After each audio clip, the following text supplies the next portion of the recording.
हरे कृष्णा। आप सभी का हार्दिक स्वागत है आज के श्रीमद् भागवतम कथामृतम में। आइए हम अपना सत्र का शुरुआत करते हैं मंगलाचरण से। ओम ज्ञानतिमिरन्धस्य ज्ञानञ्जनाशलाकया चक्षुरुन्मिलितं येन तस्मै श्रीगुरुवे नमः। श्रीचैतन्यमनोभीष्टं स्थापितं येन भूतले स्वयं रूप कदा मह्यं ददाति स्वपदान्तिकं। वन्देऽहं श्रीगुरो श्रीयुतपदकमलं श्रीगुरुं वैष्णवांश्च श्रीरूपं साग्रजातं सहगण रघुनाथान्वितं तं सजीवं साद्वैतं सावधूतं परिजनसहितं कृष्णचैतन्यदेवं श्रीराधा कृष्णपादान् सहगण ललिता श्रीविशाखान्वितांश्च। हे कृष्ण करुणा सिंधो दीनबंधो जगतपते गोपेश गोपिका कांत राधा कांत नमोस्तुते। तप्त कांचन गौरांगी राधे वृंदावनेश्वरी वृषभानुसुते देवी प्रणमामि हरिप्रिये। वाञ्छाकल्पतरुभ्यश्च कृपा सिन्धुभ्यैव च पतितानां पावनेभ्यो वैष्णवेभ्यो नमो नमः। गुरुवे गौरचन्द्राय राधिकाय तदालये कृष्णाय कृष्णभक्ताय तद्भक्ताय नमो नमः। नमो विष्णुपादाय कृष्णप्रेष्ठाय भूतले श्रीमते भक्तिवेदान्त स्वामिनिति नामिने। नमस्ते सारस्वते देवे गौरवाणी प्रचारिणे निर्विशेष शून्यवादी पाश्चात्य देशतारिणे। जय श्री कृष्ण चैतन्य प्रभु नित्यानंद श्री अद्वैत गदाधर शिवासादि गौर भक्त वृंद। हरे कृष्णा कृष्णा कृष्णा हरे हरे हरे राम राम राम हरे हरे। ओम नमो भगवते वासुदेवाय। ओम नमो भगवते वासुदेवाय। ओम नमो भगवते वासुदेवाय। नारायणं नमस्कृत्यं नरं चैव नरोत्तमं देवीं सरस्वतीं व्यासं ततो जयमुदीरयेत्। नष्टप्रायेष्व भद्रेषु नित्यं भागवत सेवया भगवती उत्तमश्लोके भक्तिर्भवति नैष्टिकीः। हरे कृष्णा। आप सभी का बहुत बहुत हार्दिक अभिनंदन, हार्दिक स्वागत है। हमारा पंचम स्कंद चल रहा है और पिछली बार तक हमने 14 अध्याय पूरे कर लिए थे। आज हम 15वां, 16वां, 17वां और यदि पॉसिबल हुआ तो 18वां अध्याय भी लेंगे। जो 15वां अध्याय है वो प्रियव्रत के वंशजों का यश का वर्णन है। प्रियव्रत कौन है इसका जब हमने पंचम स्कंद शुरू किया था वहां पर पूरा डिटेल में समझाया था। प्रियव्रत हम एकदम स्टार्टिंग से चलें तो ब्रह्मा जी के पुत्र हैं स्वयंभू मनु। उनके 3 पुत्री और 2 पुत्र हुए। 3 पुत्रियों के नाम थे देवहूति, प्रसूति और आकुति। और उनके 2 पुत्र थे उत्तानपाद और प्रियव्रत। तो जो प्रियव्रत हैं, प्रियव्रत के वैसे तो पहली पत्नी से जो 10 पुत्र हुए और उनकी दूसरी पत्नी से 3 पुत्र हुए थे। तो उनके जो प्रमुख पुत्र हैं उनमें से आग्नेन्द्र थे, आग्नेन्द्र के पुत्र नाभि हुए, नाभि के पुत्र ऋषभदेव हुए और ऋषभदेव के 100 पुत्र हुए, जिनमें ज्येष्ठ पुत्र थे भरत। और भरत के पुत्र हुए सुमति। सुमति जो है वो ऋषभदेव द्वारा जो प्रदर्शित मुक्ति का मार्ग था उसका उन्होंने बहुत ही अच्छे तरीके से अनुसरण किया। और जो ये सुमति हैं इनको भगवान बुद्ध का साक्षात अवतार भी माना जाता है। सुमति के पुत्र हुए देवताजित, फिर उनके पुत्र देवद्युम्न, उनके पुत्र परमेष्ठी, उनके पुत्र हुए प्रतिहि। प्रतिहि जो थे वो बहुत ही शुद्ध भक्त थे भगवान विष्णु के। उनके प्रतिहि के 3 पुत्र हुए, प्रतिहर्ता, प्रस्तोता और उद्गाता। और ये तीनों ही भाई वैदिक अनुष्ठानों में अत्यंत दक्ष थे। प्रतिहर्ता के फिर 2 पुत्र हुए, अज और भूमा। भूमा के पुत्र हुए उद्गीत, उद्गीत के प्रस्ताव, प्रस्ताव के विभु, उनसे प्रथुषेण, फिर उनके भक्त हुए नक्त। और नक्त के पुत्र हुए गय। गलती से भक्त बोल दिया, पुत्र नक्त के पुत्र हुए गय। गय जो थे वो भगवान विष्णु के अंश अवतार माने जाते हैं और वो बहुत ही महात्मा थे और राज ऋषि भी थे। तो वो राज ऋषियों में सबसे सर्वश्रेष्ठ थे। तो गय बहुत प्रसिद्ध हैं। और गय के पुत्र थे चित्ररथ, सुमति और अवरोधन। ये जो सुमति हैं ये दूसरे हैं, ये वो सुमति नहीं है जो भरत महाराज के पुत्र हैं। तो ये गय के पुत्र हैं चित्ररथ, सुमति और अवरोधन। और चित्ररथ के पुत्र हुए फिर सम्राट। सम्राट उनका नाम है ना, सम्राट वो राजा थे और उनका नाम है सम्राट। फिर सम्राट के पुत्र हुए मरीचि, मरीचि के पुत्र बिंदु, बिंदु के पुत्र मधु, मधु के पुत्र वीरव्रत। उनके 2 पुत्र हुए मंथु और प्रमंथु। फिर मंथु के पुत्र भौवन, उनके पुत्र त्वष्टा, उनके पुत्र विरज। और विरज के फिर 100 पुत्र और 1 पुत्री हुई। और उनमें से जो 100 पुत्र हैं उनमें एक अत्यंत विख्यात हुए जिनका नाम शतजीत है। तो इस प्रकार से उनका पूरा वंशावली का वर्णन किया गया है, कौन किसके पुत्र हैं और उनके क्या नाम है। तो ये जो पूरा चैप्टर है इसमें ये बताया गया है कि जिस प्रकार भगवान विष्णु अपनी दिव्य शक्तियों के द्वारा देवताओं को विभूषित करते हैं, उनको कंट्रोल करते हैं ना, देवताओं के में सबसे प्रमुख देवताओं का कंट्रोलर भगवान विष्णु हैं। उसी तरह राजा विरज, जो अभी जिनके 100 पुत्र हुए, राजा विरज अपने उच्च गुण और कीर्ति के कारण प्रियव्रत के वंश के मणि के समान हो गए। जैसे भगवान विष्णु देवताओं में मणि के समान है, उनकी सर्वप्रथम पूजा होती है, ऐसे प्रियव्रत के जो वंशज हैं उनमें विरज जो है वो बहुत ही विख्यात हुए। तो इस तरह से ये वाला चैप्टर बस इतना ही है। अगला चैप्टर जो है हमारा 16वां चैप्टर, उसका नाम है जम्बूद्वीप का वर्णन। और ये चैप्टर बहुत ही इंटरेस्टिंग है, इसको आप सभी ध्यान से सुनिएगा। जम्बूद्वीप क्या है? जम्बूद्वीप वास्तव में हमारा पूरा पृथ्वी है। तो हमारी पृथ्वी का भौगोलिक स्ट्रक्चर क्या है और उसको किस तरह से वर्णन किया गया है हमारे शास्त्रों में, वो आप समझिए। बहुत ही सुंदर तरीके से शास्त्रों में वर्णन किया गया है। तो यहाँ पर जो मेन कथा चल रही है परीक्षित महाराज और सुखदेव गोस्वामी के बीच में। तो परीक्षित महाराज पूछते हैं सुखदेव गोस्वामी से कि आपने जब ये पंचम स्कंद शुरू हुआ था तो आपने बताया था कि महाराज प्रियव्रत के रथ के पहिए से भूमंडल पर क्या हुआ था, गड्ढों का निशान बन गए थे। और जो वो गड्ढे बने थे उनसे 7 समुद्र बन गए थे, 7 भूमंडल बन गए थे। तो इस तरह पूरी पृथ्वी जो है 7 द्वीपों में विभाजित हो गई थी। अब आप कृपया करके मुझे उन ब्रह्मांडों के बारे में विशेष रूप से विस्तार पूर्वक जानकारी दीजिए और मुझे कृतार्थ कीजिए। तो ऐसा वो कहने लगे।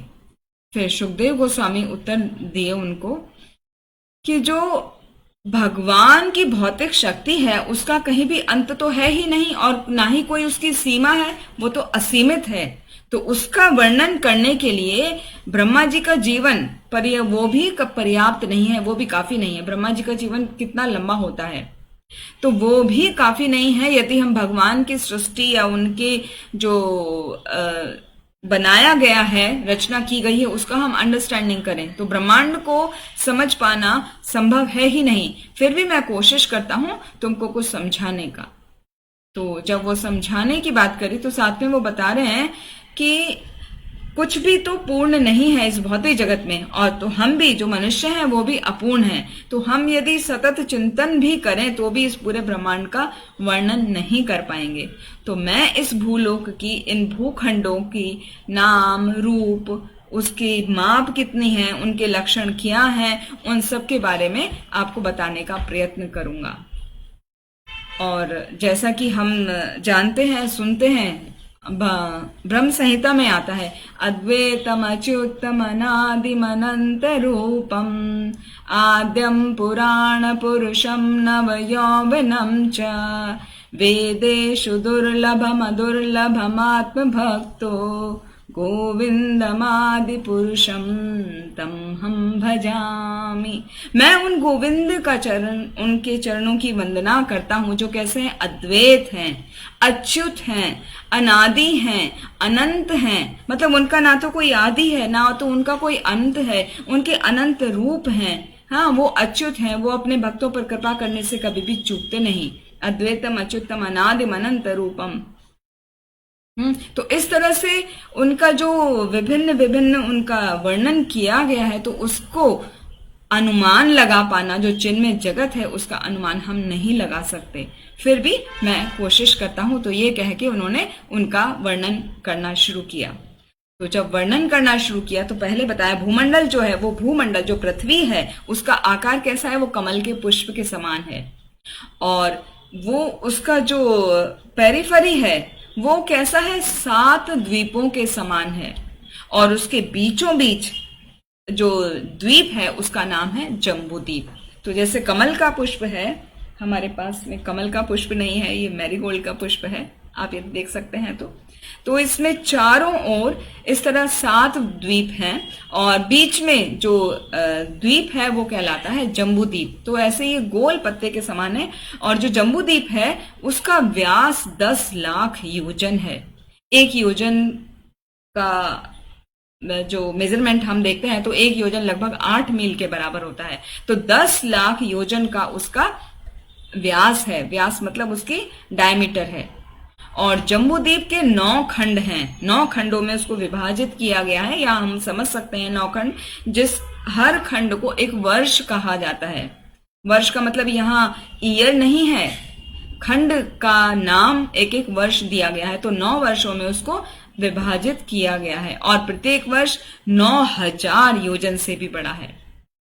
और इन खंडों की सीमा मतलब जो उसकी बॉर्डर है उसको अंकित करने वाले 8 पर्वत हैं, है ना। 9 खंड को डिवाइड किया गया है 8 पर्वतों के द्वारा।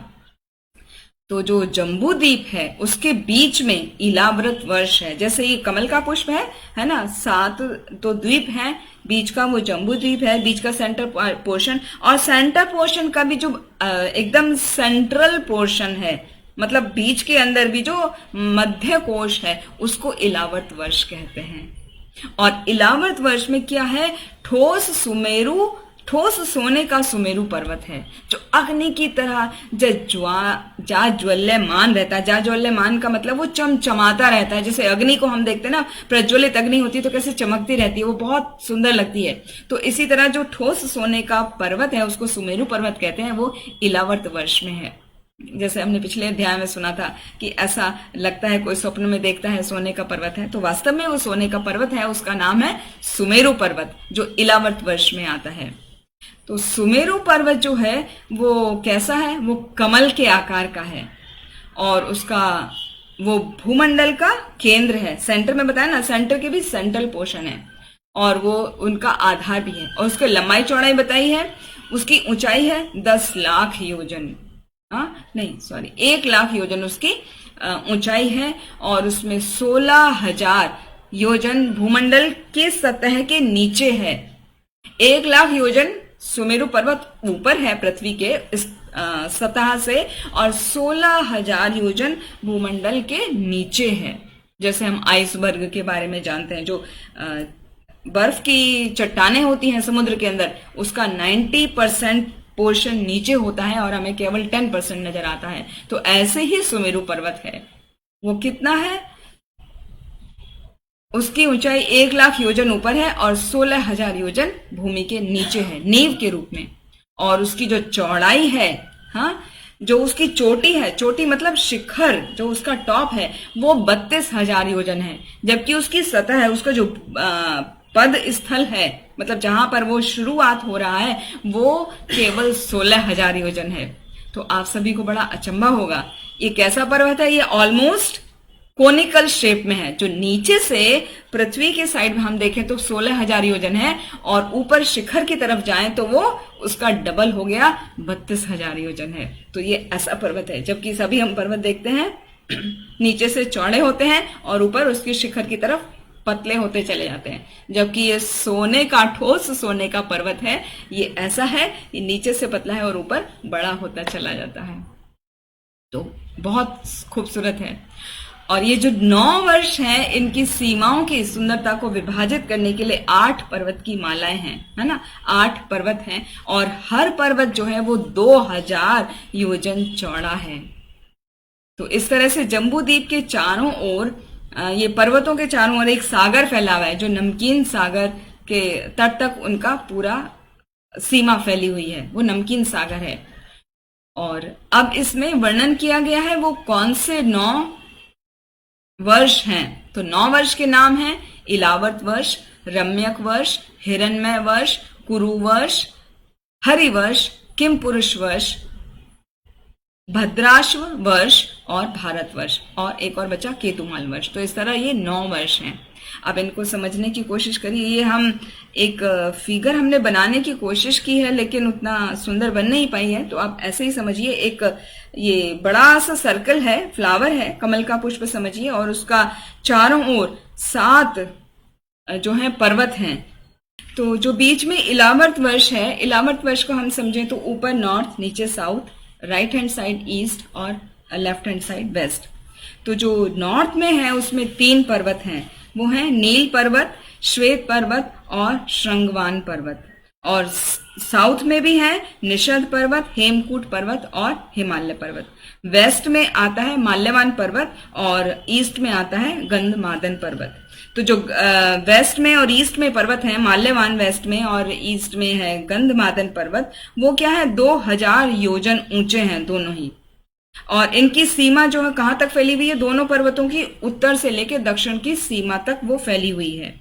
और इसकी बात करें, यदि हम नॉर्थ में बात करें तो नॉर्थ में पहला आता है नील पर्वत, फिर उसके ऊपर और आता है श्वेत पर्वत, और उसके ऊपर आता है श्रृंगवान पर्वत। और ये पर्वत एक दूसरे से 10 टाइम्स लंबे हैं। मतलब नील पर्वत जो है उससे लंबा 10 टाइम्स लंबा है श्वेत पर्वत, और उससे भी 10 टाइम्स लंबा है श्रृंगवान पर्वत। और इसी तरह जो साउथ में हम देखें, साउथ में 3 पर्वत हैं, निषद, हेमकूट और हिमालय पर्वत। तो निषद ये जो है 10,000 योजन एक दूसरे से बड़े होते चले गए हैं ऊंचाई में, और इनकी सीमा भी ईस्ट से वेस्ट की तरफ टच होती है। तो इस तरीके से जो बना हुआ है पूरा जो भूमंडल का स्ट्रक्चर है, एक की सीमा दूसरे से स्पर्श करती है, और वो जो बहुत खूबसूरत है, बहुत ऊंचे हैं। तो पूरा देखने में ऐसा लगता है जैसे कमल का पुष्प है, और उसका जैसे कमल के पुष्प की पंखुड़ियां होती हैं, उसी तरह से वो पर्वतमालाएं वहां पर सजी हुई हैं। और उनका अलग अलग सबका वो भी दिया हुआ है कि कौन कितना है। जैसे 2000 योजन चौड़ा हमने बताया कि वेस्ट में और ईस्ट में है, जो वो 2000 योजन चौड़े हैं, और जो नॉर्थ में है और जो साउथ में है वो 10,000 योजन ऊंचे पर्वत हैं। तो इस तरह से उनका वर्णन किया गया है। फिर आगे हम देखें, जब सुमेरु पर्वत जो मुख्य पर्वत है, सुमेरु पर्वत, उसके चारों ओर 4 पर्वत हैं, जो जैसे कमर में हम पेटी बांधते हैं ना, तो उस तरीके से पेटी की तरह वो ऐसा लगते हैं देखने में, दूर से देखते हैं तो वो कमर में पेटी बांधा हो, तो इस तरीके से वो खूबसूरती है। वो 4 पर्वत दिखाई देते हैं, उनके नाम है मंदार, मेरु मंदार, सुपार्श्व और कुमुद। और ये चारों ही पर्वत 10,000 योजन लंबे और चौड़े हैं। और इन चारों की जो शिखर है उस पर पताका के समान, मतलब जैसे शिखर पे पताका जाके कोई फहराता है ना, तो ऐसे पताका ऑटोमेटिकली नेचुरली लगी हुई है वहां पे एक एक वृक्ष के रूप में। और वो वृक्ष जो है वो 1100 योजन ऊंचा एक एक वृक्ष है वहां पर। और उसकी खूबसूरती क्या है, एक एक पर्वत का सुनते हैं। जो सुमेरु पर्वत है, वो सुमेरु पर्वत पर उसके शिखर पर आम का वृक्ष है, और आम के जो बताया ना कि वो पताका की तरह फहरा रहा है, तो वो वाला वृक्ष की बात हो रही है, वो स्पेसिफिक वृक्ष की बात हो रही है। तो सुमेरु पर्वत के शिखर पर आम का वृक्ष है। सुमेरु पर्वत के मंदार पर, 4 बताए थे ना उसके, मंदार, मेरु मंदार, सुपाशर और कुमुद, ये 4 पर्वत हैं जो बेल्ट के रूप में हैं। तो आम का जो वृक्ष है वो जब इतने बड़े बड़े विशाल आम लगते हैं, जब वो पक कर टूटता है तो उसके टूटने से रस जो है बह जाता है, और वो बहता हुआ रस ऐसे लगता है जैसे पर्वत पे झरने हों। जैसे हम देखते हैं यहाँ पर खारघर के निवासी लोग सब जानते हैं कि पांडव कड़ा है, तो किस तरह वो झरना है, कितना सुंदर लगता है, सभी लोग दूर दूर से आते हैं उसको देखने के लिए। तो इसी तरह झरने बहते हैं, तो यहाँ आम के रस का झरना बहता है इस पर्वत पर, मंदार पर्वत पर। और ये झरने इस तरह से है, ये बाद में बहुत सारे झरने बह रहे हैं, जितने भी विशाल फल टूटकर गिरेंगे आम के तो एक नदी बना लेते हैं, और उस नदी का नाम है अरुणोदा नदी। और ये नदी इलावर्त वर्ष जो कि सेंटर पोर्शन है उसके ईस्ट साइड में बहती है। और यहाँ की खूबसूरती ये है कि यहाँ भगवान शंकर की पत्नी जो पार्वती जी हैं, वो उनका वहां पर वो उनकी अपनी जो सेविकाएं हैं वो सब वहां पर आकर उस जल को पीती हैं। तो आम की सुगंध से भरा हुआ जब वो जल पीती हैं तो हम कहें तो वो आम रस ही पी रही हैं, तो उनके शरीर अत्यंत सुगंधित हो जाते हैं, और उनके शरीरों से इतनी सुगंध आती है कि वो अपने 80 मील तक के क्षेत्र को मधुर सुगंध से भर देते हैं। फिर दूसरा पर्वत है मेरु मंदर पर्वत। मेरु मंदर पर्वत के शिखर पर पताका के जैसा क्या है, जम्बू का यानी जामुन का वृक्ष है। और उसके जो फल होते हैं ना, जामुन आपने देखा होगा बहुत छोटे छोटे होते हैं, डार्क कलर का है ना, पर्पल कलर का फल होता है जामुन। लेकिन ये कैसा है, इसके फल हाथियों जितने विशाल होते हैं। अब आप सोच के देखिए हाथी कितने बड़े होते हैं, उतना बड़ा एक जम्बू का फल है, एक जामुन का फल है। और जब वो फल नीचे गिरता है तो क्या होगा, उसका सारा रस बिखर जाता है, और उससे बनती है नदी जिसका नाम है जम्बू नदी, और वो दक्षिण दिशा को आप प्लावित कर देती है, मतलब वहां पर वो पूरा बहती है। जो अरुणोदा नदी थी वो कहाँ थी, पूर्वी दिशा में बह रही थी, वो थी आम के रस की। और ये जम्बू नदी है जामुन के रस की, जो दक्षिण दिशा को पूरी तरह डुबो देती है, मतलब आप्लावित कर देती है उसको। और जो वहां की बालू है, उस बालू का जो रंग है वो भी जामुन के रंग जैसा ही हो जाता है। और जब वो वायु से और सूरज की रोशनी से वो सूख जाता है तो वो जो जम्बू नद है, मतलब जो जम्बू नदी है वो सूख गया, तो वहां पे वो सोने के जैसा बन जाता है। वो उस सोने का नाम ही जम्बू नद सोना कहलाता है। और वहां पे जो स्वर्ग लोक के निवासी होते हैं, उनकी पत्नियां आती हैं, वो उनके आभूषण उस सोने से बनते हैं। तो इस प्रकार वो बहुत सुख का अनुभव करते हैं उस जम्बू नद नाम के सोने को पहन करके। फिर तीसरा पर्वत है सुपाशर्व। सुपाशर्व पर्वत, उसके शिखर पर क्या है, महाकदम्ब नामक वृक्ष है। आपने सबने नाम सुना होगा, कदम्ब का वृक्ष होता है। तो कदम जो है वृंदावन में मुख्यतः हम शास्त्रों में उसकी चर्चा सुनते हैं। भगवान कदम कदम के नीचे लीलाएं किया करते थे। तो ये जो महाकदम्ब का वृक्ष है, उसका कोटर जो होते हैं, जो उसके होल्स होते हैं बड़े बड़े ना, वहां से शहद की नदियां बहती हैं उनके कोटरों से। और प्रत्येक नदी 40 योजन चौड़ी होती है। एक योजन हमने बताया था 8 मील के बराबर होता है। आप सोच के देखिए कितनी बड़ी बड़ी शहद की नदियां हैं। और ये शहद की धारा इलावर्त वर्ष के पश्चिम में बहती है। और वहां की जो संपूर्ण भूमि है वो शहद की जो सुगंध है, उससे वो पूरा वातावरण महक जाता है ना, वहां की सुगंध से व्याप्त हो जाता है पूरा वातावरण। और चौथा पर्वत है कुमुद पर्वत।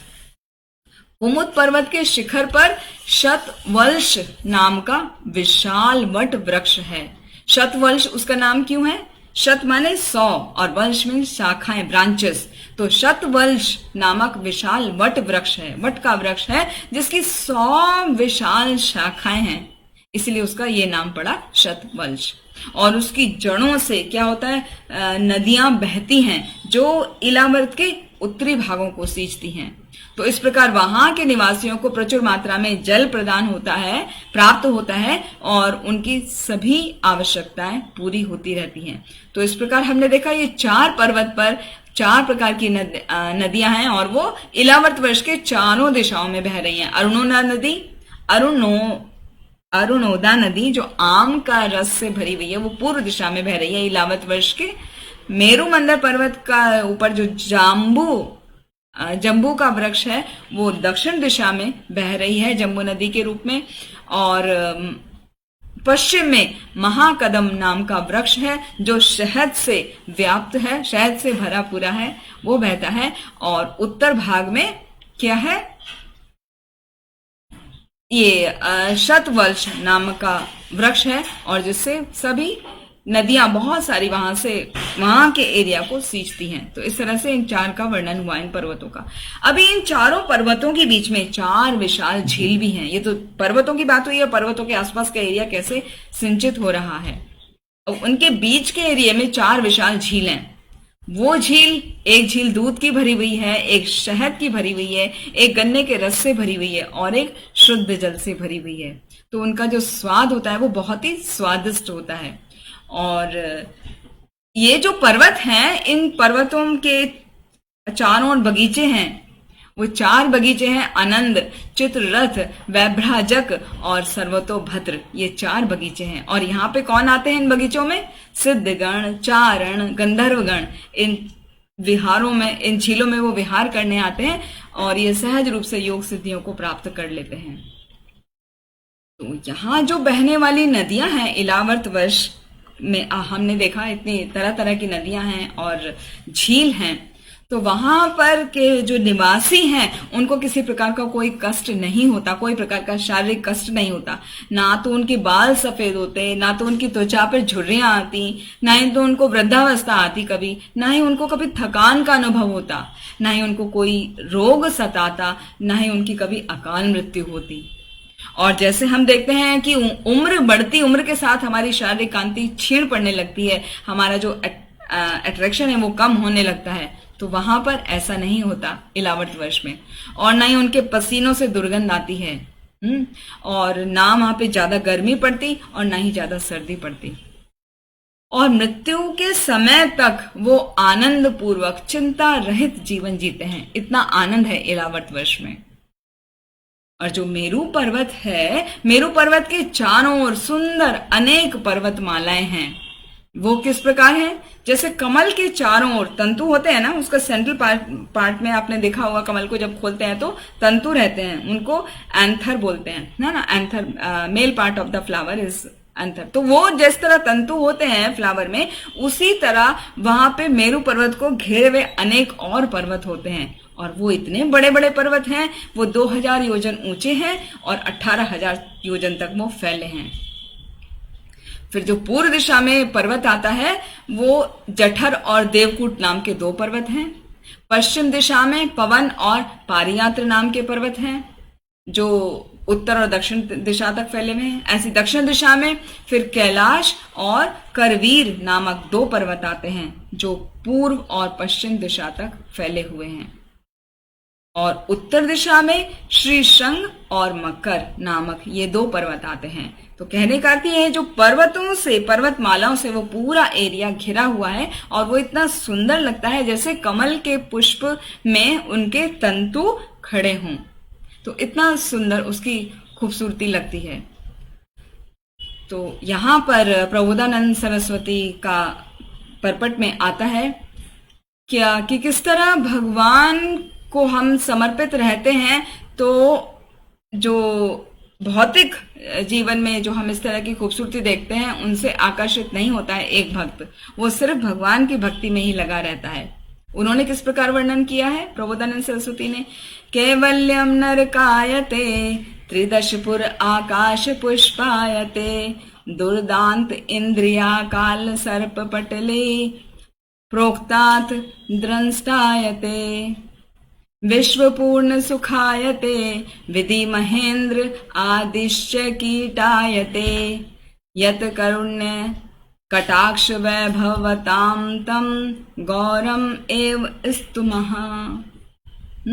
कि जो भौतिक सुख के पीछे भागता है वो उसका इंद्रियां उसको इस तरह से डसती रहती हैं जैसे सांप डसता है, लेकिन जो भगवान की भक्ति में और भगवान का जो नेचर का इसको वर्णन में आनंद लेता है वो भगवान के ही कृपा का पात्र होता है। जो अध्यात्मवादी होते हैं वास्तव में दो तरीके के होते हैं, है ना। एक तो निर्विशेषवादी कहलाते हैं और एक भक्त कहलाते हैं। निर्विशेषवादी वो होते हैं जो भगवान के ब्रह्म रूप में ही लीन होना चाहते हैं, है ना, एकाकार होना चाहते हैं भगवान से। जबकि जो भक्त होते हैं, अध्यात्मवादी जो भक्त होते हैं, वो केवल भगवान को प्रसन्न करने में लगे रहते हैं, हर कार्य ऐसा करते हैं जिससे भगवान को प्रसन्न किया जा सके, और अन्य बाकी सारे कार्यों को वो तुच्छ समझते हैं। तो वो स्थिति होती है एक भक्त की। तो ये जो वर्णन किया जा रहा है ये बता रहे हैं परीक्षित महाराज को सुखदेव गोस्वामी, ये पूरा वर्णन वो उनको समझा रहे हैं। फिर जो मेरू पर्वत का शिखर है ना, उस शिखर पे ब्रह्मा जी का धाम है। ब्रह्मा जी रहते हैं मेरू पर्वत के शिखर पर, और उसका नाम है शातकौंभी, और वो ठोस सोने का बना है, इसलिए उसका नाम पड़ा शातकौंभी। और ब्रह्मपुरी जो ब्रह्मा जी का धाम है इसलिए ब्रह्मपुरी कहा जाता है उसको। तो ब्रह्मपुरी के चारों ओर सब दिशाओं में 8 लोकपालों के निवास हैं। 8 लोकपाल वहां रहते हैं, और ये निवास ब्रह्मा जी के निवास के स्थान जैसे ही हैं, उनके समान ही हैं, लेकिन बस इतना अंतर है कि वो ब्रह्मलोक के 1/4 हैं, 1/4 हैं। ब्रह्मलोक बहुत बड़ा है। और जब ऐसा वर्णन आता है यहाँ पर कि जब भगवान वामन देव ने ब्रह्मांड को नापने के लिए अपना बायां पैर उठाया था, तो जब बायां पैर उठाया था तो उनके पैर के अंगूठे से जो वहां का ब्रह्मांड का परत है उसमें छेद हो गया था। ये आप सभी को पता होगा, ये कथा याद होगी, आगे आएगी 8th कैंटो में आएगी डिटेल में। थोड़ा सा हम बस याद दिलाते हैं आपको। सभी को पता है भगवान वामन देव की कथा कि बलि महाराज ने उनको बलि महाराज से वामन देव ने 3 पग भूमि मांगी थी। तो पहले ही पग में जो वामन देव हैं वो बड़े होते चले गए थे, और उन्होंने अपना बायां पैर उठाया तो वो पहला पैर, बायां पैर उनका कहां पहुंचा, सीधे ब्रह्मांड तक पहुंच गया था, ब्रह्मांड की परत को छेद दिया था। तो जब उसमें छेद हो गया तो क्या हुआ, तो ब्रह्मांड के उस पार क्या है, कारणानव सागर है, और कारणानव सागर में कारणानव जल है। तो जैसे ही उसमें छेद हुआ वो वहां पर वो जो जल है वो गंगा के रूप में पृथ्वी पर आ गया। तो उस जल को गंगा जल के रूप से वो तब से विख्यात हुआ, क्योंकि वो भगवान के चरण कमल के स्पर्श होने से निकला है। तो वो कैसा है, वो हल्का गुलाबी रंग का भी है, और वो बहुत ही पवित्र है। वो जो कोई भी उसको आचमन करता है, टच करता है, वो पवित्र हो जाता है। पवित्रता को मेंटेन करने के लिए भी गंगा जल का प्रयोग किया जाता है। तो ये जो है वो सहस्त्र युगों के पश्चात गंगा जल जब अवतरित हुआ तो पहले कहां पर आया, वो ध्रुवलोक में आया, और तब से जो ध्रुवलोक के निवासी हैं वो बहुत ही पवित्र हो गए। फिर उसके बाद ध्रुवलोक से नीचे सप्त ऋषियों का वास है। तो वहां पर सप्त ऋषियों के ने उनको भक्ति भाव से, बहुत ही भक्ति भाव के साथ में गंगा जल को अपने सिर पर धारण किया। सप्त ऋषि के जैसे मरीचि हैं, मरीचि के फिर नीचे वशिष्ठ देव का लोक है, फिर अत्रि का लोक है, इस तरह आदि आदि 7 ऋषियों का लोक है, एक के बाद एक। तो वहां से गंगा नदी पहले ध्रुव लोक से आई, फिर 7 लोकों से, सप्त ऋषियों के लोक से होती हुई वो देवताओं के जब नीचे पहुंच रही हैं तो उससे पहले देवताओं ने क्या किया, करोड़ों करोड़ों विमान लेके आए और गंगा नदी को ले गए अपना अंतरिक्ष में। तो इस प्रकार अंत में गंगा नदी कहां पहुंच गई, चंद्रमा पर बहती हुई मेरू पर्वत पर पहुंच गई, जहां पर ब्रह्मा जी का लोक है। तो इस तरह से वो ब्रह्मांड से निकली, ब्रह्मांड के जो लेयर थी वो फट गई, है ना, वो वामन देव के अंगूठे से छेद हो गया, वहां से आई तो ध्रुव लोक गई, वहां से फिर सप्त ऋषियों के लोक होते हुए फिर देवता गणों ने उनको कलेक्ट किया और वापस से ले गए अंतरिक्ष में। वहां पर कहाँ पहुंची, वो चंद्रमा के ऊपर बहती हुई वो ब्रह्मा जी के लोक पहुंची। और मेरू पर्वत पे वो पहुंचकर वो गंगा जी 4 धाराओं में विभाजित हो गई। ये 4 धाराओं के नाम हम जानते हैं, सीता, अलकनंदा, चक्षु और भद्रा। तो ये चारों धाराएं विभिन्न दिशाओं में बहती हुई अंत में खारे पानी के समुद्र में मिल जाती हैं, प्रविष्ट हो जाती हैं। तो जो ब्रह्मलोक से जो चली सीता नदी वो केसराचल पर्वत की चोटियों से बहती है और मेरू पर्वत के समान ही वो ऊंची ऊंची वहां पर है। फिर वहां से वो सीता नदी जो है वो गंगा नदी है वास्तव में, तो सीता गंगा भी बोलते हैं उसको। तो गंधमादन पर्वत पर गिरती है, फिर वहां से वो भद्राशव पर्वत पर जाती है और वो पूर्वी दिशा में बहती हुई समुद्र में प्रविष्ट हो जाती है। फिर जो चक्षु नदी है वो माल्यवान पर्वत की चोटी पर गिरती है और वहां से नीचे बहते वो केतुमाल वर्ष में पहुंचती है। जो भद्रा नदी है, भद्रा गंगा नदी है, जो वो कुमुद पर्वत की चोटी पर गिरती है। ये क्या है? उनकी शाखाएं हैं गंगा की ना, 4 शाखाएं बताई थी, सीता, अलकनंदा, चक्षु और भद्रा। तो जो भद्रा है वो कुमुद पर्वत की चोटी पर गिरती है और वहां से नील, श्वेत और श्रृंगवान पर्वत की चोटियों से होती हुई उत्तर दिशा में स्थित कुरुवंश से होती हुई वापस से समुद्र में प्रवेश कर जाती हैं। ये नील, श्वेत और श्रृंगवान हमने शुरू में बताया था कि वो इलावर्त वर्ष के नॉर्थ में है ये 3 पर्वत और 3 है साउथ में। तो ये 3 पर्वत नील, श्वेत और श्रृंगवान से होती हुई आती है भद्रा, कुमुद पर्वत की चोटी से होती हुई फिर वो समुद्र में प्रवेश कर जाती है कुरुवंश से होती हुई। और जो अलकनंदा है उसका जो चौथी शाखा है अलकनंदा, वो हेमकूट, हिमकूट और हिमालय पर्वत से होती हुई गंगा सागर भी उसका वहां पर नाम है, गंगा सागर के नाम से हम जानते हैं अलकनंदा को। वहां पर वो भारतवर्ष में प्रवेश करती है और दक्षिणी समुद्र में वहां वो प्रवेश कर जाती है, जो दक्षिण के समुद्र है उसमें। और इसके साथ ही वहां पर छोटी बड़ी अनेक नदियां हैं जो मेरू पर्वत के शिखर से बहती हैं और नीचे आते आते सैकड़ों शाखाओं में इस प्रकार वो विभक्त हो जाती है।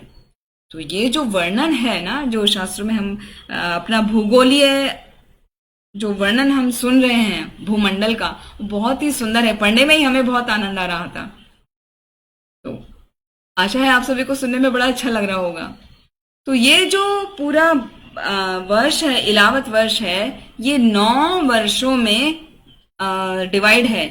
तो जो 9वां वर्ष है वो है भारतवर्ष, है ना। और भारतवर्ष को कहा जाता है कर्म क्षेत्र भी।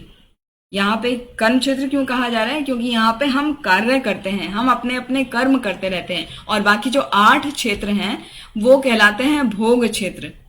भोग क्षेत्र यहाँ पृथ्वीवासियों के लिए वो एक तरीके से स्वर्ग ही है। स्वर्ग उनको कहा गया है और स्वर्ग को उसको 3 भागों में डिवाइड कर दिया गया है समझने के लिए। तो एक है अपार्थिव स्वर्गलोक, दूसरा भौम स्वर्गलोक, तीसरा बिल स्वर्गलोक। तो जो भौम स्वर्गलोक है वो जो 8 वर्ष हैं उनके रूप में वो उसको माना जाता है। और यहाँ पर ये तीनों ही स्वर्गलोकों के में बहुत ही आनंद है। बहुत वहां पे जो पुण्यवान लोग हैं वो वहां पर जाते हैं और वहां पर बहुत ही आनंद का उपभोग करते हैं। लेकिन जब उनके पुण्य क्षीण हो जाते हैं तो उन्हें वापस इस भूलोक पर आना पड़ता है ना। जैसे भगवत गीता में हम देखते हैं 9.21 में आता है, छीने पुण्य मरते लोका विशंति। जब हमारे पुण्य छीन हो जाते हैं या जो पुण्य आत्माएं हैं जिन्होंने बहुत जीवन में पुण्य के कर्म किए हैं तो उनको पुण्य का फल भुगतना होता है। तो पुण्य का फल ये होता है कि उनको वृद्धावस्था नहीं आती है, उनको झुर्रियां नहीं पड़ती हैं, वो ऐसे परिवार में पैदा होते हैं जहां बहुत ही धन है, संपदा है, हाँ, बहुत ही उच्च कुल में जन्म लेते हैं। तो इस तरह से वो उनको पुण्य का फल उनको भोगने को मिलता है। लेकिन जब पुण्य छीन हो जाते हैं तो उनको भी वापस आना पड़ता है। इसीलिए शास्त्रों में समझाया गया है कि हमें अब खाली पुण्य को भोगना ही नहीं चाहिए, हमें तपस्या लगातार करते रहना चाहिए जिससे हम उच्च स्थिति में बने रहें। तो चैतन्य महाप्रभु भी समझाते हैं, ब्रह्मांड भ्रमिते कौन भाग्यवान जीव, गुरु कृष्ण प्रसादे पाए भक्ति लता बीज। पूरे ब्रह्मांड में हम कितने ही जन्म लें तब जाके हमको ये मनुष्य जन्म प्राप्त होता है। ब्रह्मांड भ्रमिते कौन भाग्यवान जीव, कोई एक भाग्यवान जीव होता है जिसको गुरु और कृष्ण की कृपा प्राप्त होती है। गुरु कृष्ण प्रसादे पाए भक्ति लता बीज, उनकी कृपा से भक्ति का जो बीज है वो हमारे हृदय में डेवलप होता है और फिर हम भक्ति करते हैं, और उसका फल ये होता है कि हमें कभी भी किसी भी दुविधा का सामना नहीं करना पड़ता और जीवन के अंत में हम भगवत धाम को प्राप्त होते हैं। तो यहाँ जो स्वर्ग लोक की बातें बताई जा रही हैं, ये 8 स्वर्गीय लोक जो हैं, यहाँ पर मनुष्य की आयु होती है 10,000 वर्ष और उनको देवताओं के जैसा सुख मिलता है। उनके शरीर में 10,000 हाथियों का सा बल होता है और स्त्री और पुरुष एक दूसरे के प्रति बहुत आकर्षित होते हैं, बहुत सुंदर होते हैं और वो इस प्रकार समागम का आनंद ले पाते हैं। और अनेक वर्ष जब वो इस तरह बिताते हैं और जब उनके जीवन का केवल 1 वर्ष शेष रह जाता है तब उनको संतान की प्राप्ति होती है। उससे पहले वो आराम से फ्री रहते हैं, किसी प्रकार का उनको कोई कष्ट नहीं होता, क्योंकि वहां पर इतनी सुविधाएं प्रदान की जाती हैं। इसीलिए उनको भोग क्षेत्र कहा गया है। स्वर्ग हम अपनी भाषा में जानते हैं, बाकी उनका नाम है भोग क्षेत्र। तो इन्हीं सुविधाओं के कारण उनको पृथ्वी जो वासी हैं उनको स्वर्ग कहते हैं।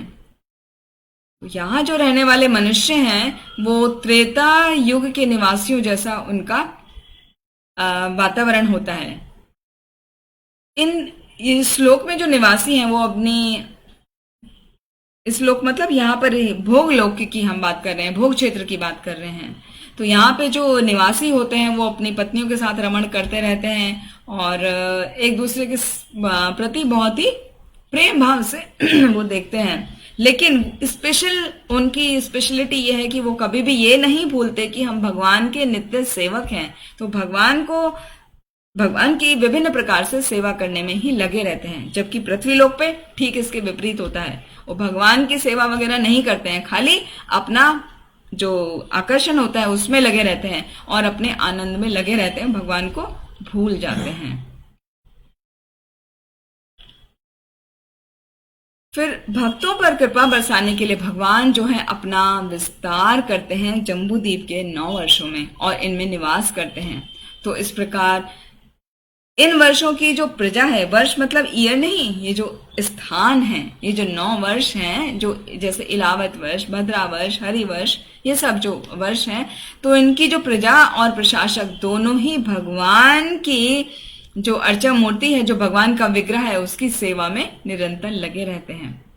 अभी एक एक वर्ष के बारे में हम स्पेशलिटी बताएंगे क्या है। पहला है इलावर्त वर्ष। वहां पे केवल भगवान शिव ही मात्र पुरुष हैं, बाकी सभी वहां स्त्री हैं। वहां पे और कोई पुरुष नहीं हो सकता, क्योंकि दुर्गा देवी नहीं चाहती है ना, उनकी पत्नी है, शिव जी की पत्नी है दुर्गा देवी, पार्वती जी भी उनका नाम है और दुर्गा देवी। तो वो नहीं चाहती कि वहां पे कोई अन्य पुरुष प्रवेश करे, तो वहां पर उन्होंने इस प्रकार से अरेंजमेंट करके रखा है, यदि वहां कोई इलावर्त वर्ष में प्रवेश करता है तो वो स्त्री बन जाता है अपने आप। तो दुर्गा देवी की अब 1 अरब दासियों से घिरे हुए वो भगवान शिव जी जो है वो भगवान संकर्षण की पूजा में लगे रहते हैं।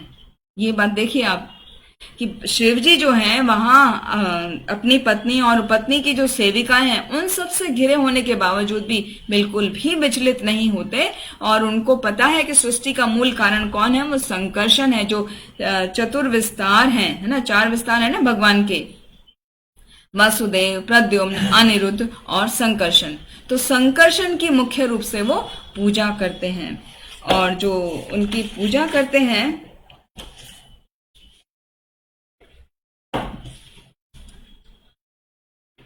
वो जानते हैं कि हम सभी मतलब स्वयं शिव जी, ब्रह्मा जी और बाकी सभी देवता जो भगवान के द्वारा हम क्या है नियंत्रित हैं और उन्हीं के अनुग्रह पर हम सृजन का, पालन का या संहार का कार्य करते हैं। तो वो प्रार्थना करते हैं कि मैं ऐसे परम ब्रह्म को मैं प्रणाम करता हूं।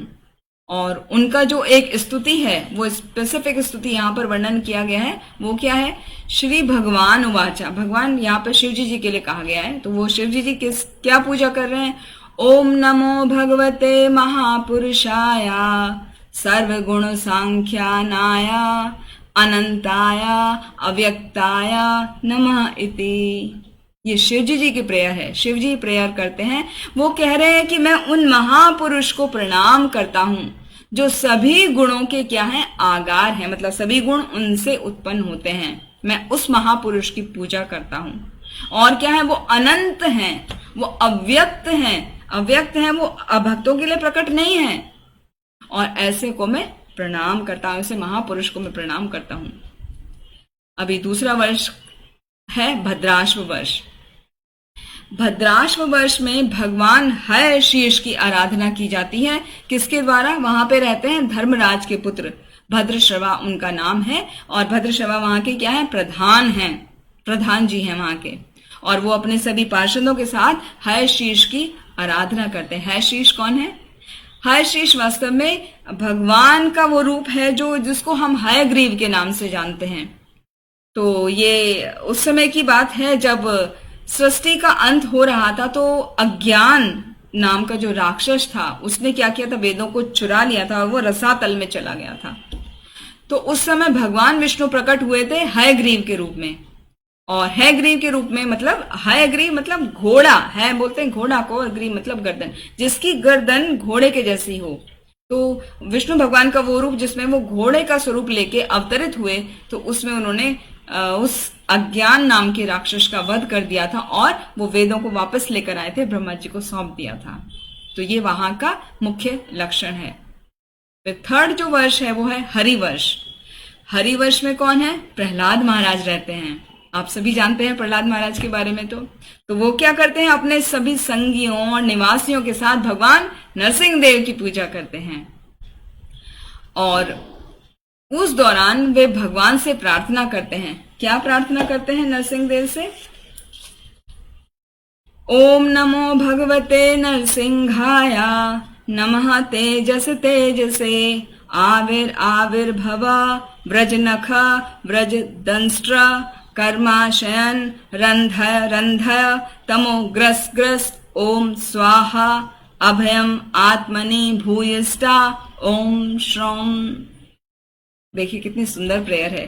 तो ये प्रहलाद महाराज नरसिंह भगवान को प्रेयर करते हैं और वो कहते हैं कि मैं उन नरसिंह भगवान को प्रणाम करता हूं जो कैसे हैं, उनके शरीर से अत्यंत तेज प्रकट हो रहा है। और नमः तेजस तेज से, आविर्भव पूर्ण रूप से उनके शरीर से तेज प्रकट हो रहा है। व्रज नख, उनके जो नख हैं वो वज्र के समान है, जो जिससे उन्होंने हिरण्यकशिपु का क्या वध कर दिया था, हिरण्यकशिपु का पेट फाड़ दिया था। और उनके दांत कैसे हैं? वज्र दंष्ट्र, उनके दांत भी वज्र के समान है। कर्माशयन रंधय रंधय, जो हमारी भौतिक इच्छाएं हैं, हाँ आसुरी इच्छाएं, उनको रंध रंध मतलब खत्म कर दो, उनको परास्त कर दो, निरस्त कर दो। हे भगवान उनको निरस्त कर दो। तमो ग्रस ग्रस, तमो मतलब अंधकार, अंधकार को ग्रस ग्रस दूर करें, उसको खत्म करें, हमारा जो अज्ञान रूपी अंधकार है उसको समाप्त करें। ओम स्वाहा, मैं आपको आहुति प्रदान करता हूं। अभयम आत्मनि भूयिष्ठा, ओम श्रोम, श्रोम है उनका बीज मंत्र। अभयम मतलब मुझे निडरता प्रदान करें। कैसे? आत्मनि भूयिष्ठा, मेरे मन में आप प्रकट हो जाइए और मुझे अभय निर्भीकता निडरता का वरदान दीजिए। तो इस श्लोक में ये समझाया गया है कि हमको भगवान से किस तरह प्रेयर करनी चाहिए, क्या प्रेयर करनी चाहिए और किस तरह से करनी चाहिए। तो ये यहाँ पर समझाया गया। तो हमें भगवान से ये मांगना चाहिए कि जो हमारी इच्छाएं हैं, आसुरी जो इच्छाएं हैं, उनको हे भगवान काट दो। हमारा जो अंधकार है, जो हमारा मन अंधकार रूपी अज्ञान में डूबा हुआ है, उस अंधकार को दूर कर दो। और जो मेरा मन डर की भावना से भरा हुआ है, मुझको निडर बना दो और मेरे हृदय में आप प्रकट हो जाओ, मेरे मन में आप प्रकट हो जाओ, जिससे मैं आपका निरंतर दर्शन कर सकूं, आपकी पूजा कर सकूं। तो इस तरह प्रहलाद महाराज अपनी इस प्रेयर से हमें सिखाते हैं कि हमें किस तरह से प्रेयर करनी चाहिए।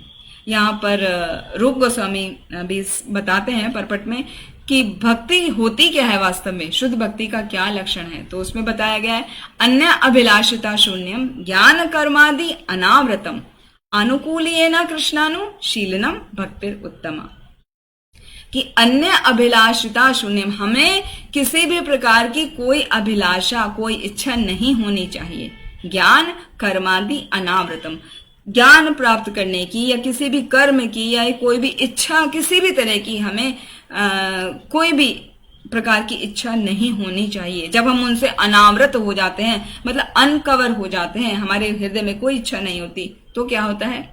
अनुकूलेन कृष्णानुशीलनम, फिर जो हम कार्य करते हैं वो भगवान के लिए अनुकूल होकर करते हैं, भगवान के अनुशीलन में करते हैं, भगवान को प्रसन्न करने के लिए करते हैं, तो वह भक्ति शुद्ध भक्ति कहलाती है। और इसी को आगे चैतन्य महाप्रभु ने भी बताया है कि हमें किस तरह प्रेयर करनी चाहिए। वो कहते हैं, अयि नंद तनुज किंकरम पतितम माम विस्मे भवाम्बुधो, कृपया तव पाद पंकज स्थिता धूलि सदृशम विचिंतया।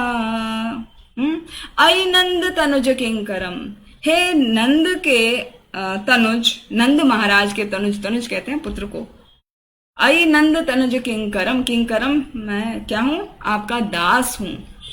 ठीक है, तो यहाँ पर जो चैतन्य महाप्रभु बता रहे हैं कि हमें भगवान से ये प्रार्थना करनी चाहिए कि मैं भगवान आपका दास हूं और मैं किस प्रकार इस भव सागर में गिर गया हूं, कृपया करके मुझे इससे बाहर निकाल लो। तो कृपया तव पाद पंकज स्थिता धूलि सदृशम विचिंतया, कृपया करके मुझे अपने चरणों की रज का कण बना लीजिए और मुझे इस भव सागर से निकाल दीजिए। तो हमारी प्रेयर भगवान से इस प्रकार होनी चाहिए, हमेशा ऐसे ही हमें भगवान से प्रेयर करते रहना चाहिए।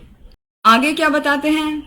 आगे बताते हैं कि हमारी यही कामना होनी चाहिए कि भक्ति योग का पालन करते हुए प्रत्येक प्राणी जो है वो परम सुखी हो जाए, क्योंकि भक्ति स्वीकार करने वाले मनुष्य सदैव एक दूसरे के कल्याण के विषय में ही सोचते रहते हैं।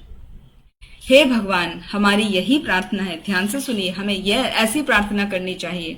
हमारी यही प्रार्थना है कि हमारे चित्त में कभी भी घर, परिवार, मित्र, संबंधी, धन इत्यादि पर हमारा जो केंद्रित जीवन है, हमारा उसके प्रति आकर्षण उत्पन्न ना हो। तो हमारा आकर्षण कहाँ हो? हमारा आकर्षण जो है वो निश्चित ही बंधन का कार्य करता है, हमें बांध के रखता है।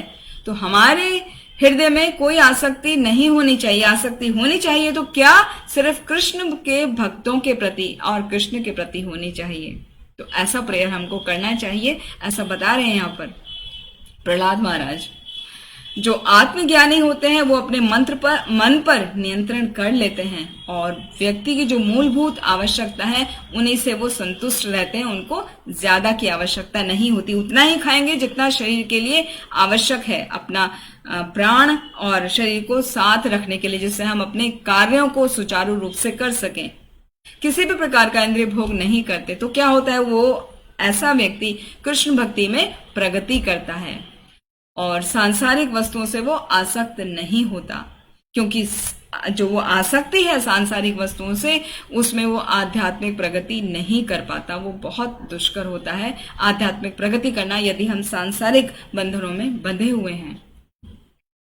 और जो भगवान के विशुद्ध भक्त हैं उनका संग करना चाहिए। तो संग करने से क्या होता है? उनकी लीलाओं को, भगवान की लीलाओं को सुनने का अवसर हमें प्राप्त होता है और उनकी लीलाएं, कथाएं इतनी शक्तिशाली होती हैं कि जब हम उनको सुनते हैं और आपका संग प्राप्त करते हैं तो क्या होता है? भक्त और उत्सुकता पूर्वक उन लीलाओं को सुनने में लग जाता है और वो जब वो लीलाओं को सुनता है तो वो दिव्य ध्वनि के माध्यम से हृदय में प्रविष्ट हो जाती है और हमारे सारे अनर्थों को धो डालती है।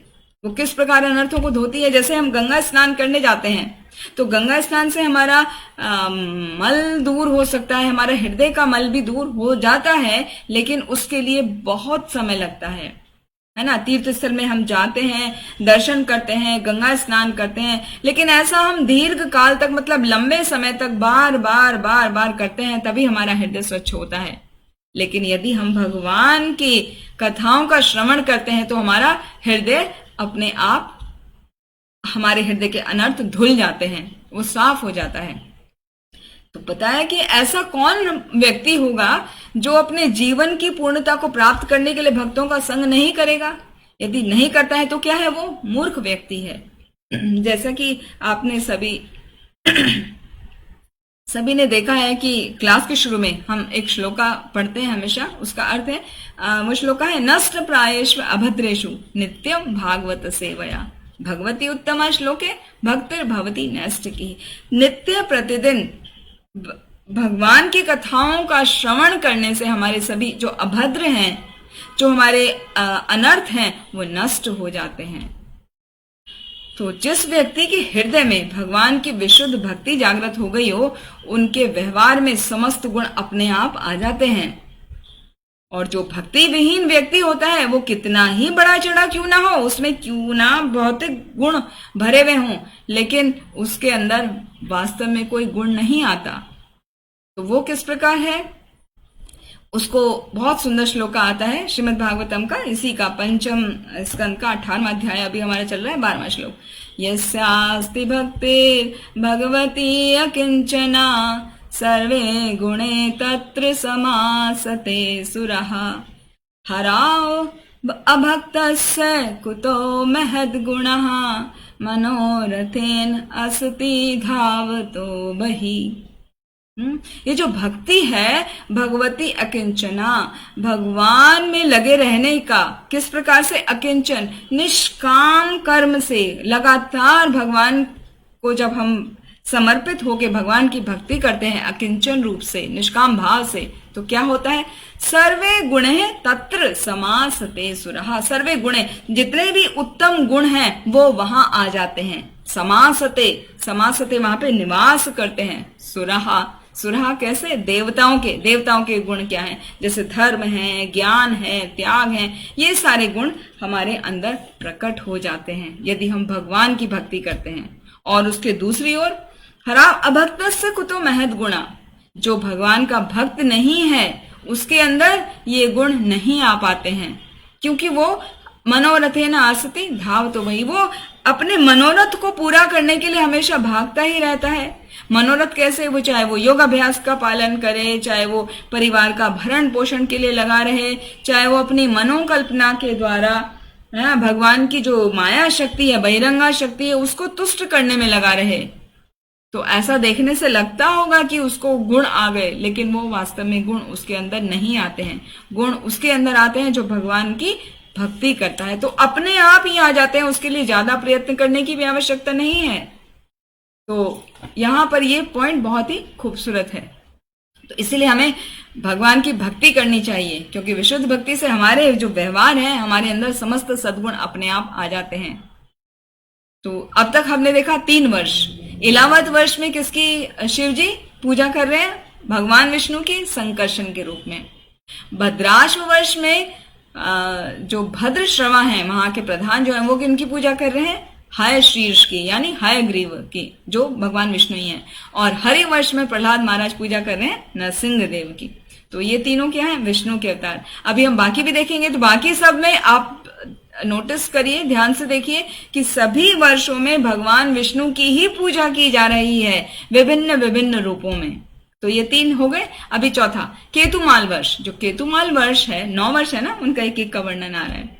केतुमाल वर्ष में लक्ष्मी जी पूजा कर रही हैं भगवान विष्णु की, जो कामदेव के समान अत्यंत सुंदर हैं। और इस कार्य में वो अकेले ही नहीं पूजा करती, साथ में प्रजापति, संवत्सर, उनके 18,000 पुत्र, 18,000 पुत्रियां, ये सब दिन और रात, दिन में वो उनके पुत्रों के साथ में भगवान की अर्चना पूजा में लगी रहती हैं, और रात्रि में वो उनकी पुत्रियों के साथ में उनको गाइड करती हैं कि कैसे करना है। तो सबको भगवान की पूजा अर्चना में लगाती हैं। और इस तरह से कुल मिलाकर मनुष्य की आयु दिन और रातों की होती है ना। 18,000 पुत्र हैं, उतने आयु, तो उतनी पुत्रियां हैं, इस तरह से उनकी आयु मनुष्य की उतनी है। वो लगातार भगवान की विष्णु तत्व जो कामदेव के रूप में है, वहां पर उनकी पूजा करते रहते हैं। जबकि कहने को कह सकते हैं कि उनका शरीर भौतिक है, लेकिन वो आध्यात्मिक रूप से कार्य करते हैं। इस प्रकार से उनका कार्य चलता है। फिर आता है 5वां रम्यक वर्ष। रम्यक वर्ष में वैवस्वत मनु पूजा करते हैं भगवान मत्स्य देव की। और ये वैवस्वत मनु कौन है? जो चाक्षुष मनवंतर के अंत में आते हैं वैवस्वत मनु, वो अभी अपने सभी अनुयायियों के साथ मत्स्य की पूजा करते हैं, भगवान का जो मत्स्य रूप है। तो वो किस तरह पूजा करते हैं? वो उनका हर एक का एक स्तुति है। ये जो चैप्टर चल रहा है वो स्तुति का ही चल रहा है कि जम्बू द्वीप के जो निवासी हैं वो भगवान की स्तुति कैसे करते हैं। तो ये कर रहे हैं, ओम नमो भगवते मुख्य तमाय नमः सत्वाय प्राणाय ओजसे सहसे बलाय महामत्स्याय नमः इति। तो मैं उनको प्रणाम करता हूँ, उन भगवान को प्रणाम करता हूँ जो बहुत ही जिनके शरीर से तेज निकल रहा है, जो बहुत ही बलशाली है और जो मत्स्य नाम से प्रसिद्ध हैं, जो जाने जाते हैं। जयदेव गोस्वामी ने भी बहुत सुंदर भगवान मत्स्य का वर्णन किया, उनका प्रेयर गाया है। वो क्या है? आप बहुत सभी भक्त लोग जानते हैं। प्रलय पयोधि जले धृतवान सिवेदम विहिता वहेत्र चरेत्रम अखेदम केशव धृता मीन शरीरा जय जगदीश हरे जय जगदीश हरे जय जगदीश हरे। तो जयदेव गोस्वामी जो भगवान का मत्स्य अवतार है उसकी प्रेयर करते हैं, उनकी पूजा करते हैं। और ये मत्स्य अवतार जो है वो पूर्ण सतोयुगी अवतार हैं। तो इस तरह से हर वर्ष में भगवान विष्णु की ही विभिन्न विभिन्न रूपों में पूजा की जाती है। अगला है वर्ष हिरण्यमय वर्ष। हिरण्यमय वर्ष जो है वहां के जो निवासी हैं उनके प्रमुख हैं अर्यमा। वो सब मिलके भगवान की कूर्म रूप में, जो कि कच्छप अवतार लिया था भगवान ने, उसकी पूजा करते हैं।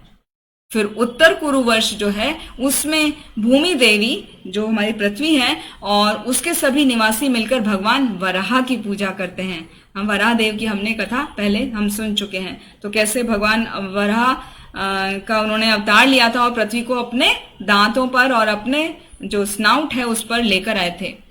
तो वो सब मिलके भगवान का कूर्म अवतार की पूजा करते हैं। भगवान वराह की पूजा करते हैं। कूर्म की पूजा होती है हिरण्यमय वर्ष में और उत्तर कुरु वर्ष में वराह की पूजा होती है। फिर अगला है 8वां है किम पुरुष। किम पुरुष वर्ष जो है वहां पर हनुमान जी पूजा करते हैं। किनकी करते हैं? बहुत आसान है ये प्रश्न का जवाब। हनुमान जी पूजा करते हैं भगवान श्री रामचंद्र जी की, जो लक्ष्मण जी के अग्रज हैं और सीता देवी के पति हैं। तो वहां के जो निवासी हैं, किम पुरुष के निवासी हैं, कौन है वहां के निवासी? राजा अरिस्टेन और वहां के जितने भी गंधर्व हैं वो सभी मिलकर भगवान राम की पूजा करते हैं। ब्रह्म संहिता में भी ब्रह्मा जी ने गाया है, रामादि मूर्ति शुकला नियमेन तिष्ठन् नानावतारम करोद भुवनेषु किंतु कृष्णा स्वयं समभवत् परमः पुमान्यो गोविंदमादि पुरुषम तम हम भजामि। वो किस प्रकार हनुमान जी देखिए पूजा करते हैं, स्तोत्र गाते हैं, रामादि मूर्तिषु कला नियमेन तिष्ठन्। राम और आदि, आदि वो कृष्ण के बारे में कहा जा रहा है। तो राम आदि जो विग्रह हैं, राम और कृष्ण के विग्रह हैं, उनका वो वहां पर विराजते हैं और उन्होंने नाना प्रकार के अवतार लिए हैं, नाना प्रकार के उन्होंने कार्य किए हैं। वास्तव में कृष्ण और राम अलग नहीं हैं, बस खाली उनका अंतर है कि कृष्ण भगवान जो हैं वो द्विभुज रूप में हैं और वो चतुर्भुज रूप में है विष्णु के रूप में, जबकि राम जो द्विभुज रूप में है और उनके हाथ में क्या है? धनुष और बाण है, जबकि कृष्ण के हाथ में विष्णु के रूप में वो 4 आयुध लेते हैं, शंख चक्र गदा पद्म। तो बस इतना ही अंतर है, बाकी राम और कृष्ण अलग नहीं है, वो एक ही है। दोनों ही पूर्ण पुरुषोत्तम पर्सनालिटी ऑफ सुप्रीम हेड हैं। और इस तरह हमने 8 वर्षों की चर्चा करी और 9वां वर्ष है भारतवर्ष। भारतवर्ष में सभी निवासी जो भारतवर्ष के हैं वो भगवान की नर नारायण की पूजा करते हैं। इसके बारे में डिटेल हम अगले सत्र में लेंगे। तो आज का जो हमने सत्र देखा उसमें सबसे इंपॉर्टेंट पॉइंट था कि हमें जो है जीवन को, अपना पारिवारिक जीवन के प्रति हमें आकर्षित नहीं होना चाहिए। हमें उसके साथ में, क्योंकि वो बंधन का कारण होता है, हमें भगवान के प्रति भी आसक्त होना चाहिए, भगवान के भक्तों के प्रति, और भगवान की सेवा में लगना चाहिए। तभी हमारी विशुद्ध भक्ति जागृत हो सकती है। और जब हमारे अंदर विशुद्ध भक्ति जागृत हो जाती है तो अपने आप हमारे अंदर समस्त सद्गुण पाए जाते हैं जो देवताओं के अंदर पाए जाते हैं। तो हम सभी से यही प्रार्थना करते हैं कि आप सभी इनका जो कथाएं हैं उनका श्रवण करिए, बार बार श्रवण करिए, तो उससे वो प्रेयर्स का गान करिए जो यहाँ पर प्रेयर्स बताई गई हैं, भगवान ने गाई हैं, खुद डिफरेंट डिफरेंट रूपों में भगवान के भक्तों ने गाई हैं, बताई हैं। तो वो हम सब उनके द्वारा अपना शुद्ध भक्ति को प्राप्त हो सकते हैं। आज का हम वाणी को अपना यहीं विराम देते हैं। आप सभी का बहुत बहुत धन्यवाद। हरे कृष्णा।